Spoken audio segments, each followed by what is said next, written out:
এবার সমগ্র ইউরোপকে ধ্বংস করে দেওয়ার হুমকি দিল রাশিয়া। এত ভয়াবহ হুমকির কারণ কি? রাশিয়া কি এবার ইউরোপের সাথেও যুদ্ধে জড়াতে চলেছে? আর এর শুরুটা কি জার্মানির সাথে যুদ্ধ শুরু করার মাধ্যমে হবে? এবার কি শুরু হবে তৃতীয় বিশ্বযুদ্ধ? বর্তমানে বিশ্বে চলমান কিছু যুদ্ধ সারা বিশ্বকেই কোনো না কোনোভাবে প্রভাবিত করে চলছে। রাশিয়া ইউক্রেন যুদ্ধ কিংবা ইরান যুক্তরাষ্ট্র যুদ্ধ, প্রতিটি যুদ্ধই যেন একটি আরেকটির সাথে পারস্পরিকভাবে যুক্ত। বিশ্লেষকদের মতে এ যুদ্ধ কেবল শক্তিমত্তার জানান দেয়া কিংবা প্রভাব জারি রাখার যুদ্ধই নয়, বরং পুরনো ব্যবস্থাকে বদলে ফেলে নতুন ব্যবস্থার সূচনা করারও একটা প্রচেষ্টা। ইতিহাস সাক্ষী আছে, যখনই কোনো পুরনো বিশ্ব ব্যবস্থার বদলে নতুন বিশ্ব ব্যবস্থার উদয় হয়, তখনই প্রায়শই বড় ধরনের সংঘাত অনিবার্য হয়ে পড়ে। ফলে পৃথিবী কি নতুন বিশ্বযুদ্ধের দিকে এগিয়ে যাচ্ছে, নাকি পৃথিবী ইতোমধ্যেই একটি ছায়া বিশ্বযুদ্ধের মাঝে আছে, তা নিয়ে অনেক বিশ্লেষকই প্রশ্ন তুলছেন। তবে সে যাই হোক, সবচেয়ে বড় প্রশ্নটি হল রাশিয়া কর্তৃক ইউরোপকে ধ্বংস করে দেওয়ার এই ভয়াবহ হুমকির কারণ আসলে কি?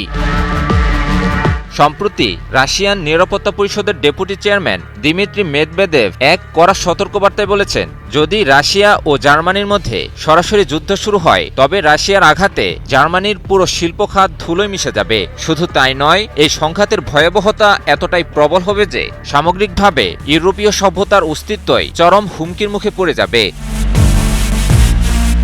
সংবাদ মাধ্যম রাশিয়া টুডেতে প্রকাশিত জার্মানির সামরিকীকরণ বিষয়ক এক প্রবন্ধে দিমিত্রি মেদভেদেভ হুঁশিয়ারি দিয়ে লিখেছেন, জার্মান অভিজাতদের প্রতি রাশিয়ার বার্তা স্পষ্ট, সবচেয়ে চরম পরিস্থিতিতে নিশ্চিত ধ্বংসের সম্ভাবনা অনেক বেশি। এর বাস্তব পরিণতি হবে ইউরোপীয় সভ্যতার ইতিহাসের অবসান। তবে এর পরেও রাশিয়ার অস্তিত্ব টিকে থাকবে বলেও উল্লেখ করেন তিনি।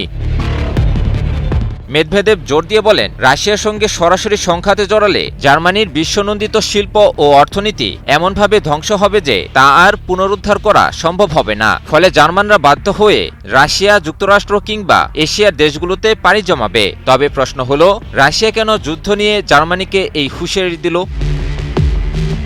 বিশ্লেষকদের মতে রাশিয়া ইউক্রেন যুদ্ধ শুরুর পর থেকেই ইউক্রেনকে নানাভাবে সামরিক সহায়তা দিয়ে যাচ্ছে সমৃদ্ধ ইতিহাসের দেশ জার্মানি। বিভিন্ন আন্তর্জাতিক গণমাধ্যমে উঠে আসে, ইউক্রেনের সাথে রাশিয়া যুদ্ধ শুরুর পর থেকেই ইউক্রেনকে দূরপাল্লার ক্ষেপণাস্ত্র, অত্যাধুনিক ট্যাঙ্ক ও গোলাবারুদ সহ নানা ধরনের সামরিক উপকরণ দিয়ে সহায়তা করেছে জার্মানি। মূলত জার্মানির বিরুদ্ধে সতর্কতা স্বরূপ এই হুমকি বার্তা দিয়েছেন রাশিয়ার নিরাপত্তা পরিষদের এই শীর্ষ কর্মকর্তা।